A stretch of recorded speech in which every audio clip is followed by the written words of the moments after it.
Student, I am Nilesh Kapliyal with new topic Gauss theorem. So our first topic is area vector. Area vector को हम पढ़ेंगे. Area vector का जो mathematical expression होता है वो होता है unit vector of area is equal to position vector with respect to area by magnitude. जैसे कि हमने पिछले टॉपिक में यूनिट वेक्टर पढ़ा था n cap is equal to n position by magnitude. तो वहाँ पे एन को रिप्लेस कर दो एरिया से, एरिया के रिस्पेक्ट में ये नोटेशन चलेगा. इसके लिए स्पेशल इसके लिए की पॉइंट है area vector is always perpendicular to the surface. Area vector हमेशा क्या होता है, किसी भी सरफेस के परपेंडिकुलर होता है. यहाँ पे 3 डायमेंशनल मैंने एक फिगर लिया है. इसमें देखो ये A1 जो है ये 90 डिग्री बना रहा है सरफेस के साथ. ऊपर अपवर्ड डायरेक्शन में यहाँ पे भी 90, A2 बना रहा है, इधर लेफ्ट साइड में A3 बना रहा है. तो इस तरह से मेरे पास जो एरिया वेक्टर है वो परपेंडिकुलर है सरफेस के with respect to 90 degree angle. दिखाई दे रहा है क्लियर. तो एरिया वेक्टर हमेशा क्या होता है, किसी भी सरफेस के परपेंडिकुलर होता है. ठीक है. इसी के साथ दूसरा हमारा टॉपिक है गॉस थ्योरम को पढ़ने से पहले इलेक्ट्रिक फ्लक्स. इलेक्ट्रिक फ्लक्स जो होता है वो नोटेशन उसका इस तरह से फाई ई से डिनोट किया जाता है. और इसके लिए फॉर्मूला जो बनेगा बाद में वो बनता है phi is equal to E dot A. जो ये डॉट प्रोडक्ट है तो डॉट प्रोडक्ट की प्रॉपर्टी से हमें क्लियर दिखाई दे रहा है कि ई फॉर इलेक्ट्रिक फील्ड और ए फॉर एरिया. तो इलेक्ट्रिक फील्ड और एरिया का जो के थीटा एंगल के रिस्पेक्ट में हम लेंगे तो ये आगे चल के ये फॉर्मूला बन सकता है ई ए कॉस थीटा. अब अगर थीटा एंगल की बात करेंगे तो वहाँ पे बहुत सारे केस हैं. 90 डिग्री, एंटी पैरेलल, पैरेलल. अगर एरिया और इलेक्ट्रिक फील्ड एंटी पैरेलल होगा, एक दूसरे के पैरेलल होगा, एक दूसरे के परपेंडिकुलर होगा, तो वहाँ पे हमें फ्लक्स के मैक्सिमम, मिनिमम और जीरो के केस मिलेंगे. सबसे पहले इस फ्लक्स को समझने से पहले हमें फ्लक्स का मतलब समझ आना चाहिए. तो ये फ्लक्स जो है वो इसका मतलब होता है टू फ्लो करना. तो देखो यहाँ पे एक स्ट्रक्चर डायग्राम मैंने बना रखा है. इस तरह से कोई मेरे पास सरफेस एरिया है और ये जो लाइंस में ये एरो के फॉर्म में जो लाइंस ड्रॉ कर रहा हूँ इसको मैं नाम दे देता हूँ 1 2 3 4 5 6. ठीक है. तो नंबर काउंट करके कितना आ रहा है, ये सपोज कोई एरिया है मेरे पास, सपोज ये बुक है मेरे पास. इस बुक में कुछ लाइंस देखो इस तरह से, ये इस तरह से बहुत सारी लाइंस क्रॉस करके इसको पास कर पेंट्रेट करके निकल रही है आगे. तो ये एरिया को क्रॉस कर रही है. तो उसी तरीके से ये बुक को समझो और ये जो लाइंस हैं ये काउंट करना है. इन लाइंस को कितनी लाइंस हैं, 6 लाइंस हैं. तो जितनी लाइंस पास होती हैं, सपोज वो 6 काउंट में है इस फिगर में, तो इसका जो फ्लक्स आएगा वो 6 आएगा. ठीक है. जितनी भी लाइंस क्रॉस होंगी, सपोज 2 ही लाइंस क्रॉस हो रही हैं तो 2 आएगा. तो जितनी ज्यादा लाइंस होंगी उतना उसका फील्ड लाइंस के काउंट करके जितनी ज्यादा लाइंस होंगी उतना उसका फ्लक्स होगा. ठीक है. इसका मतलब होता है टू फ्लो. इसी तरीके से इसका हम समझ सकते हैं जो मैंने अभी बताया, count the number of lines passing through the area. किसी भी एरिया में जितनी लाइंस पास होंगी उसे इलेक्ट्रिक फ्लक्स पे हम करते हैं. ठीक है. और उसका जो नोटेशन है वो फाई ई है. और इसका ये एक स्केलर प्रोडक्ट है क्योंकि यहाँ पे डॉट का यूज हम कर रहे हैं और ये एरिया और इलेक्ट्रिक फील्ड के रिस्पेक्ट में, थीटा के रिस्पेक्ट में हम लेते हैं. ठीक है. तो अब इन दोनों को समझने के बाद सीधे सीधे एक छोटा सा टॉपिक और है गॉस थ्योरम को पढ़ने से पहले, वो है गॉसियन सरफेस. Gaussian surface. तो देखो ये नाम से ही क्लियर हो रहा है कि ऐसा सरफेस जिसमें कि गॉस की जो थ्योरम है वो एप्लीकेबल होती है. ऐसा सरफेस जिसमें गॉस थ्योरम एप्लीकेबल होती है उसे गॉसियन सरफेस कहते हैं. और ये जो होता है वो क्या होता है, 3 डायमेंशनल 3D इमेजिनरी सरफेस होता है. इमेजिनरी सरफेस होता है. ठीक है. इमेजिन किया हमने इसको क्योंकि हमारा जो पूरा इलेक्ट्रोस्टैटिक है वो इमेजिनेशन बेस है. इसमें हम लोग चार्ज, इलेक्ट्रॉन, ये सब इमेजिनेशन करते हैं इसमें. तो 3 डायमेंशनल सरफेस होता है, इमेजिनरी सरफेस होता है. गॉसियन सरफेस को इस तरीके से आप समझ सकते हैं. सपोज मेरे पास ये एक शेप है, स्फेरिकल शेप. स्फेरिकल शेप मेरे पास है और यहाँ पे एक चार्ज रखा हुआ है Q सेंटर में. ठीक है. तो इसको हम नाम देते हैं गॉसियन स्फेरिकल सरफेस, ये जो फिगर बना हुआ है ये गॉसियन स्फेरिकल सरफेस है। अगर यहाँ पे मुझे गॉस थ्योरम को लगाना होगा तो इसको हम बोलेंगे गॉसियन स्फेरिकल सरफेस। दूसरा केस, ये देखो एक और स्ट्रक्चर डायग्राम में यहाँ पे बना रहा हूँ 3 डायमेंशनल, और ये है आपका क्या है, सिलेंडर। तो इसको बोलते हैं सिलेंड्रिकल गॉसियन सरफेस। अब इस सरफेस में अगर हम गॉस थ्योरम लगाएंगे, गॉस थ्योरम का जो मोटिव है वो है फ्लक्स के नंबर को काउंट करना। तो ये जो दूसरा सरफेस होता है उसको कहते हैं सिलेंड्रिकल गॉसियन सरफेस। ठीक है, पहला स्फेरिकल, दूसरा सिलेंड्रिकल। अब देखो इसकी कुछ ना कुछ लेंथ होगी, सपोज ये ए बी लेंथ है एल, और ये चार्ज यहाँ पे रखा हुआ है, इसको इस तरह से समझे तो ये ए है ये बी है, तो इसकी रेडियस होगी। ठीक है, तो ये ध्यान रखने वाली बात है कि जो गॉसियन सरफेस होता है वो पॉइंट चार्ज के लिए होता है। किसके लिए होता है? Point charge. जो यहाँ पे एक पॉइंट चार्ज रखा हुआ है इसके लिए एप्लीकेबल होता है। और दूसरा जो हमारे पास सिलेंड्रिकल गॉसियन सरफेस होता है, सपोज इसकी पूरी लेंथ में कोई चार्ज डिस्ट्रीब्यूट हो रहा है, तो ये जो दूसरा वाला सिलेंड्रिकल गॉसियन सरफेस है ये होता है लाइन चार्ज के लिए। किसके लिए होता है? लाइन चार्ज के लिए। एक बहुत इंपॉर्टेंट क्वेश्चन आता है एग्जाम में कि पॉइंट चार्ज के लिए कौन सा स्फेरिकल सरफेस हम लेते हैं, तो वो होता है गॉसियन स्फेरिकल सरफेस। और लाइन चार्ज के लिए सिलेंड्रिकल गॉसियन सरफेस। क्यों? क्योंकि देखो ये पूरी लाइन के रिस्पेक्ट में हमने लास्ट टॉपिक में पढ़ा था charge distribution, linear charge distribution, surface charge distribution पढ़ा था, वॉल्यूम चार्ज डिस्ट्रीब्यूशन। उस रिस्पेक्ट में अगर लेंथ में पूरा चार्ज डिस्ट्रीब्यूट होता है तो लाइन चार्ज के रिस्पेक्ट में इसको लेते हैं। तो गॉसियन सरफेस हम समझ गए एज अ सरफेस जिसमें कि गॉस थ्योरम एप्लीकेबल होती है। 3 डायमेंशनल इमेजिनरी सरफेस होता है। इसके जो स्पेशल टाइप है वो है, पहला टाइप है पॉइंट चार्ज के लिए गॉसियन स्फेरिकल सरफेस, और दूसरा सिलेंड्रिकल गॉसियन सरफेस जो कि लाइन चार्ज के लिए होता है। उससे पहले हमने पढ़ा एरिया वेक्टर जो कि ऑलवेज परपेंडिकुलर होता है सरफेस के, और दूसरा इलेक्ट्रिक फ्लक्स जो कि टू फ्लो दिखाता है, total number of field lines passing through the area. किसी भी एरिया से कितनी ज़्यादा फील्ड लाइन चलती है। एक और डेमोन्स्ट्रेशन देखते हैं। सपोज ये बुक है मेरे पास, ये इसका एरिया है, इससे ये एक लाइन क्रॉस हो गई तो इसका फ्लक्स कितना होगा? यहाँ से पास एक ही लाइन क्रॉस हो रही थी, कितना उसका फ्लक्स? 1 ही तो होगा, क्योंकि 1 ही पास गई। अगर एक और मैंने दूसरी लाइन मैंने ड्रॉ कर, दूसरी 2 चीजें यहाँ से पास हो गई तो 2 इसका फ्लक्स होगा। जितनी ज्यादा लाइन जाएंगे, नंबर ऑफ लाइंस इस डायग्राम में देख सकते हैं 6। सपोज एक और लाइन यहाँ से गई और वो क्रॉस ही नहीं कर पाई, यहीं पर रुक गई। काउंट होगी? हाँ, काउंट होगी, बिल्कुल काउंट होंगी। तो देखो वही मैं बताना चाह रहा हूँ ना, यहाँ पे यही डायग्राम है, ये 7th वाली यहीं तक पहुंची तो यहाँ पे कितना फ्लक्स आएगा? 6 ही आएगा, क्योंकि तो पास ही नहीं हुई, यहीं पे रुक गई है, तो वीक थी, इसकी एनर्जी इतनी वीक थी। तो ये हो गया। अब इसके बाद हमारा आगे कंटिन्यू हम करते हैं इन तीनों कंसेप्ट के बेस पे। जो हमारा मोस्ट इंपॉर्टेंट है बोल्ड पॉइंट ऑफ व्यू से, वो हमारे पास है गॉस थ्योरम। क्या है? Gauss theorem. तो नाम से ही क्लियर हो रहा है गॉस थ्योरम। गॉस एक फिजिसिस्ट रहे हैं जिन्होंने कि इस थ्योरम को इंट्रोड्यूस किया, गॉस थ्योरम को, और जिसमें कि हमको क्या बोला गॉस थ्योरम में क्या स्टेटमेंट है उसको मैं लिख लेता हूँ एक बार। दिखाई दे रहा क्लियर? ठीक है।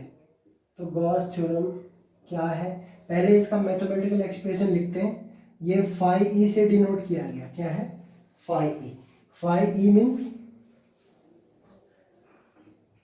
अभी बताया था मैंने, फ्लक्स। हाँ, इलेक्ट्रिक फ्लक्स। ये है मैथमेटिकल फॉर्म। तो इसको समझने से पहले मुझे थोड़ा फाई ई को मैथमेटिकली एक्सप्लेन करना पड़ेगा। ये है क्या? इसको हम बोलते हैं क्या? Electric flux. ठीक। अब इसको मैं एक डायग्राम से यहाँ पे इंट्रोड्यूस कर रहा हूँ। सपोज कुछ इस तरह का मेरे पास स्ट्रक्चर है और यहाँ पे एरिया है पोजीशन वेक्टर एरिया के फॉर्म में, और ये कुछ इस तरीके से एक इलेक्ट्रिक फील्ड लाइन क्रॉस हो रही है यहाँ पे ई, और ये ई और ए एक दूसरे से थीटा एंगल पे सेपरेट है। क्या है? थीटा एंगल पे सेपरेट है। ठीक है, डायग्राम क्लियर है? तो देखो इसमें मैंने कहा था मैथमेटिकली इसको नोटेशन जो हम पढ़ते हैं फाई ई से डिनोट करते हैं, और ये जो फ्लक्स जो होता है वो है number of field lines passing through the any surface, किसी सरफेस पे कितनी फील्ड लाइंस क्रॉस हुई है। ठीक है, तो इसको जब हम स्केलर प्रोडक्ट के फॉर्म में पढ़ते हैं तो ये होता है ई डॉट ए। क्या होता है? ई डॉट ए। ठीक है, और ये डॉट प्रोडक्ट है तो हम जानते हैं डॉट प्रोडक्ट को मैथमेटिकली हम पढ़ते हैं ई ए कॉस थीटा। तो ये फॉर्मूला हमें previous vector analysis vector algebra से भी क्लियर है। लेकिन अगर हम इसमें कुछ केस देखें, क्योंकि हमें इतना तो क्लियर हो गया है कि जो ई डॉट ए है मतलब ई और ए के बीच का एंगल कितना है?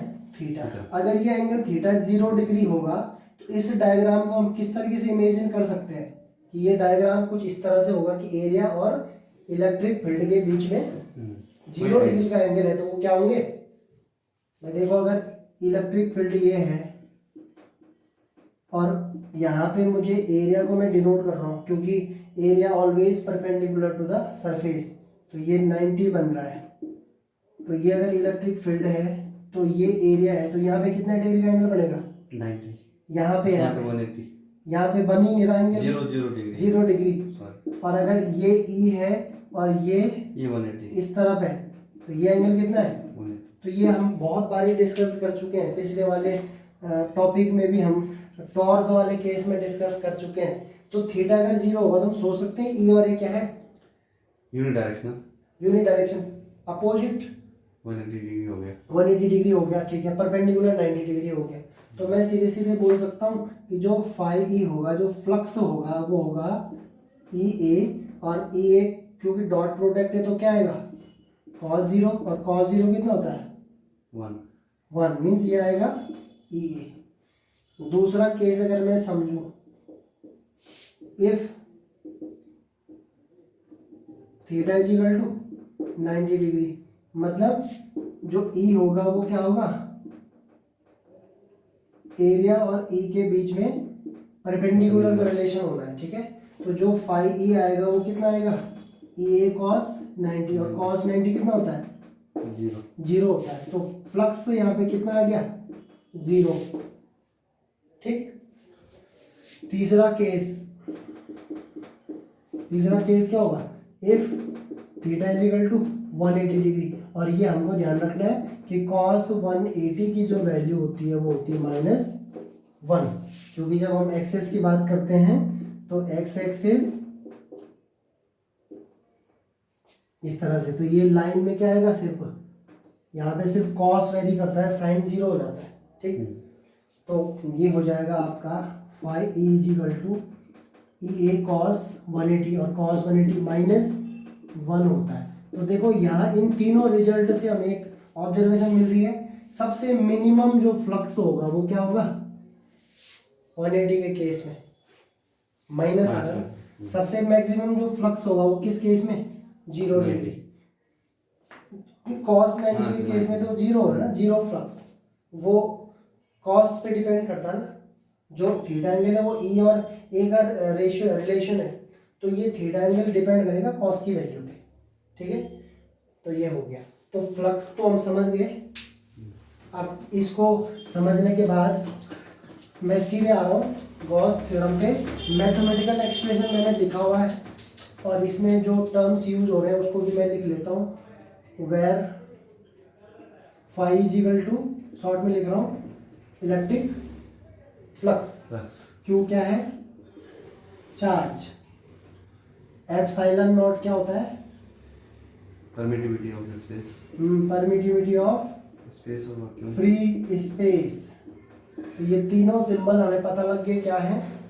तो अब उसके बाद इसका स्टेटमेंट हम लिखते हैं। तो गॉस थ्योरम में जो स्टेटमेंट है वो इसी मैथमेटिकल अप्रोच से निकलता है कि जो टोटल फ्लक्स होता है वो क्या होता है। देखो इस मैथमेटिकल एक्सप्रेशन से इसका स्टेटमेंट हम बना सकते हैं। इससे ही पता लग जाएगा कि गॉस ने कहा कि जो टोटल फ्लक्स होता है वो 1/ε0 होता है किसके, टोटल चार्ज चार्ज। किसी भी सरफेस में। Means this theorem states that the total electric flux phi e ये passing through any Gaussian surface. देखो गॉसियन सरफेस की बात यहाँ पे आ गई। कोई भी 3 डायमेंशनल इमेजिनरी सरफेस जहाँ पे गॉस थ्योरम एप्लीकेबल होती है, जिस भी गॉसियन सरफेस में जितनी फील्ड लाइंस क्रॉस होंगी उतना उसका फ्लक्स होता है। This theorem state that the total electric flux phi passing through any Gaussian surface is equal to 1/ε0। देखो 1/ε0 ऑफ क्यू के, 1/ε0 टाइम्स द क्यू क्या है, टोटल चार्ज। कहाँ पे, total charge enclosed by that surface। clear? This theorem states that the total electric flux phi e passing through any Gaussian surface is equal to 1/ε0 times the total charge enclosed by that surface। उस surface में जितना charge होगा उसका 1/ε0 क्यों है यहाँ पे, total charge. ठीक है, ये इसका स्टेटमेंट है। अब इस स्टेटमेंट को हम प्रूफ करते हैं। इसके लिए एक डायग्राम बनाते हैं। गॉसियन सरफेस की बात हो रही, तो सपोज यहाँ पे मैं एक सरफेस ले रहा हूँ। इस सरफेस को क्या बोलते हैं, स्फेरिकल गॉसियन सरफेस। अभी मैंने थोड़ी देर पहले डिस्कस किया था स्फेरिकल गॉसियन सरफेस, जो कि एप्लीकेबल होता है किसके लिए, पॉइंट चार्ज के लिए। किसके लिए एप्लीकेबल होता है, पॉइंट चार्ज के लिए। तो यहाँ पे सपोज +q चार्ज रखा हुआ है और +q चार्ज रखा हुआ है और इसके यहाँ पे कोई बहुत छोटा, ये इस तरह से इलेक्ट्रिक फील्ड बाहर की तरफ निकल रहा है और यहाँ पे एक छोटा एरिया मैंने ले लिया, वो है dA। इस पूरे के पूरे स्पेयर पे एक बहुत छोटा एरिया एलिमेंट ले लिया dA, जिसे कि dA से डिनोट कर रहे हैं। ठीक है, क्लियर? और ये जो E है वो इलेक्ट्रिक फील्ड को डिनोट कर रहे हैं यहाँ पे। तो ये डायग्राम, और ये इसकी यहाँ पे कोई पॉइंट P है, ये पॉइंट O है और O to P, OP की लेंथ यहाँ पे स्मॉल r है। तो ये हो गया। अब मुझे इसको प्रूफ करना है, इस मैथमेटिकल एक्सप्रेशन को यहाँ पे प्रूफ करना है मुझे। तो देखो थोड़ा मैं इस डायग्राम के बारे में कुछ लिखना चाहूँगा। ये डायग्राम में देखो यहाँ पे +q चार्ज रखा हुआ है, ठीक है, और ये जो OP है उसकी लेंथ कितनी है, r है, ठीक। और इस P पॉइंट पे ये dA स्मॉल एरिया है। At point P dA is very small element, किसका, एरिया का। ठीक है, ऐसे छोटे छोटे एलिमेंट को जोड़ के हम पूरे स्फेरिकल सरफेस का निकाल सकते हैं।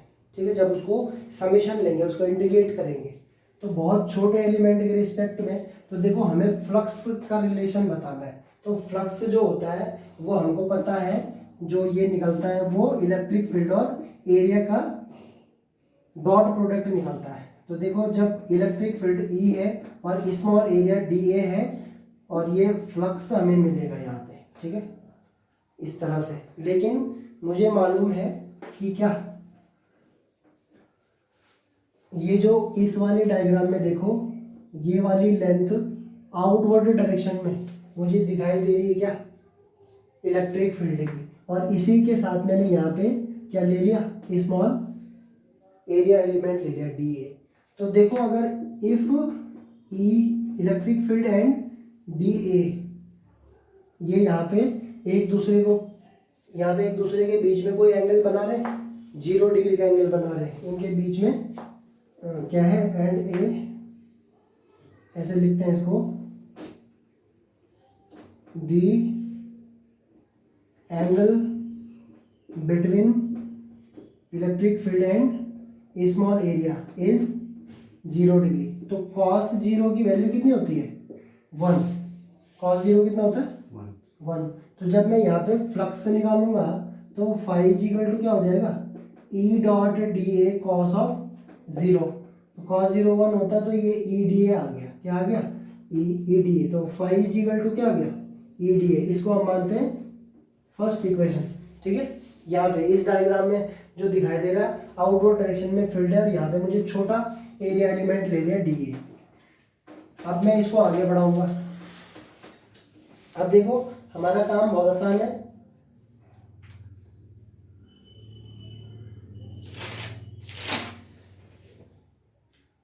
अब हम क्या करेंगे, एक छोटे एलिमेंट का हमने फ्लक्स निकाल दिया। अब ऐसे ऐसे बहुत छोटे छोटे एलिमेंट मिलके पूरा एरिया हमको मिलेगा। तो हम कह सकते हैं total electric flux passing through क्या, spherical Gaussian surface, passing through close surface. तो हम क्या करेंगे, जो हमारा पहला इक्वेशन आया है इसको हम क्या करेंगे, इंटीग्रेट कर देंगे। क्या करेंगे, इंटीग्रेट कर देंगे, ठीक है। तो ये क्लोज के केस में जब हम इसको इंटीग्रेट करेंगे तो ये हो जाएगा ई डी ए, ठीक है। और क्लोज के केस में यहाँ पे इस तरह से इसे लिखा जाता है, ठीक है। अब हमको पता है ये जो ई है, ये ई क्या है, ये ई हमें ध्यान रखना है, ये ई क्या है, पी पॉइंट पे electric field, where E is equal to electric field at point P point पे इलेक्ट्रिक फील्ड है। और इलेक्ट्रिक फील्ड का हमें मालूम है, अगर यहाँ पे कोई छोटा सा चार्ज रखा हुआ है तो उसके लिए फॉर्मूला होता है, इलेक्ट्रिक फील्ड का फॉर्मूला हमें पता है 1/4πε0 Q अपॉन आर स्क्वायर, क्योंकि डिस्टेंस कितनी है, आर है।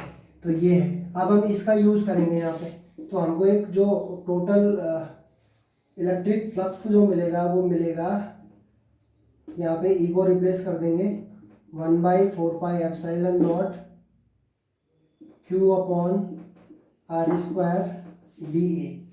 तो देखो यहाँ पे 1/4πε0 Q और आर स्क्वायर, ये सारा का सारा क्या है, कांस्टेंट टर्म है। तो इसको क्या कर देंगे, बाहर ले लेंगे, 1/4πε0 Q आर स्क्वायर, ये सारा का सारा बाहर ले लेंगे। और मुझे जो इंटीग्रेशन मिल रहा है वो डी ए कुछ इस तरीके से मिल रहा है, ठीक है। कोई दिक्कत यहाँ तक। अब देखिए, अब ये जो यहाँ पे मुझे समझना है, टोटल डी ए जो क्या है, बहुत छोटा एलिमेंट है एरिया का, उसका हमें टोटल एलिमेंट लेना है, सपोज उसको इंटीग्रेट करना है। ऐसे छोटे छोटे एरिया यहाँ पे मिलके मुझे पूरा एरिया मिल रहा है इस पूरे शेप का। और ये जो शेप है वो क्या है, स्फीयर है। तो स्फीयर का जो एरिया होता है वो हमें मालूम है क्या होता है, 4πr²। स्फीयर का जो एरिया है ना, जब हम इसका पूरा एरिया लेंगे तो ये शेप हमें दिखाई दे रही है, क्या है, स्फीयर है। तो इसका एरिया क्या होता है स्फीयर का, 4πr², ठीक है। तो हम इस को रिप्लेस कर देंगे, पूरा एरिया को डिनोट कर रहा है इंटीग्रेट करके, तो ये हम इसको रिप्लेस करेंगे 4πr² से। यहाँ पे लिख देंगे एरिया ऑफ स्फीयर, जो ये शेप है। तो देखो यहाँ पे आगे बढ़ाएंगे इसको, तो ये हो जाएगा 4πε0 Q अपॉन r² इंटू, इसको रिप्लेस कर देंगे किससे, 4πr² से। तो देखो 4π से 4π कैंसिल, r² से r² कैंसिल। तो हमारे पास एक एक्सप्रेशन यहाँ पे मिल रहा है, जो कि क्या है, जो एक्सप्रेशन हमको मिल रहा है वही एक्सप्रेशन यहाँ पे मैं लिख रहा हूँ, वो है, यहाँ लिख देते हैं इसको, इस रिजल्ट को, phi E is equal to, देखो r² से r² कैंसिल, 4π से 4π कैंसिल, तो यह आ जाएगा Q/ε0। तो this is the ratio between charge with respect to absolute permittivity of free space and electric flux. तो यही हमारा क्या है, गॉस थ्योरम। तो इस तरीके से इसको समझते हैं। देखो यहाँ पे कंफ्यूजन नहीं रखना है, स्फेरिकल गॉसियन सरफेस में शेप स्फेयर बन रही है। अगर यहाँ पे सिलेंड्रिकल गॉसियन सरफेस लेंगे तो हमको जो हमारा जो फिगर होगा वो कुछ इस तरीके से होगा। सिलेंड्रिकल गॉसियन सरफेस जो कि किसके लिए होता है, लाइन चार्ज के लिए होता है, ठीक है। तो इसका जब हम एरिया लेंगे ना इस तरह से फॉर्मूले में, अगर हम इसको निकालेंगे तो हमें एरिया निकालना पड़ेगा किसका, सिलेंडर का। सिलेंडर का एरिया जो भी होता है टोटल सरफेस एरिया या लेटरल सरफेस एरिया जो भी होता है उस रिस्पेक्ट से, रिंग के केस में रिंग का ले लेंगे, सेमी सर्कल के केस में सेमी सर्कल का एरिया लेंगे, ठीक है। तो ये है, तो इस फॉर्मूले से हमें देखो क्लियर दिखाई दे रहा है कि जो टोटल फ्लक्स है वो 1/ε0 टाइम्स होता है किसके, टोटल चार्ज के किसी भी सरफेस के। तो यही गॉस थ्योरम का इसमें मैथमेटिकल अप्रोच है। और इसका यूज क्यों करते हैं हम, इसका यूज हम फ्लक्स निकालने के लिए करते हैं, ठीक है। तो ये हो गया। अब सपोज इसको ही आगे बढ़ाएंगे थोड़ा सा इसमें रह जाती है वो चीज़ कि अगर ये जो गॉस थ्योरम है वो नेगेटिव चार्ज के लिए है तो कैसे होगा। देखो फॉर नेगेटिव चार्ज के लिए गॉस का जो मैथमेटिकल अप्रोच है वो हो जाएगा फाई इक्वल टू Q/ε0 तो होता है प्लस चार्ज के लिए, तो प्लस को रिप्लेस कर देंगे यहाँ पे माइनस से, तो ये नेगेटिव चार्ज के लिए हो जाएगा। अगर सपोज किसी सिस्टम में बहुत सारे चार्ज रखे हुए Q1 -Q2 Q3 -Q4 और Qn बहुत सारे चार्ज रखे हुए हैं, तो वहाँ पे जो फ्लक्स होगा वो क्या हो जाएगा, इन सब का 1/ε0 तो कॉमन आ जाएगा सब में, ठीक है। और इन सब का algebraic sum means total sigma Q से उसे लिख सकते हैं। सिग्मा क्यू इंट्रोड्यूस यहाँ पे करेगा summation of all charge, superposition principle, Q1 -Q2 algebraic sum हो जाएगा जिस हिसाब से उनके साइन रहेंगे, तो इस तरीके से। तो ये मल्टीपल चार्ज के लिए, फॉर मल्टीपल चार्ज, ठीक है। तो ये है, तो इसमें इतना ही हम समझते हैं। Thank you.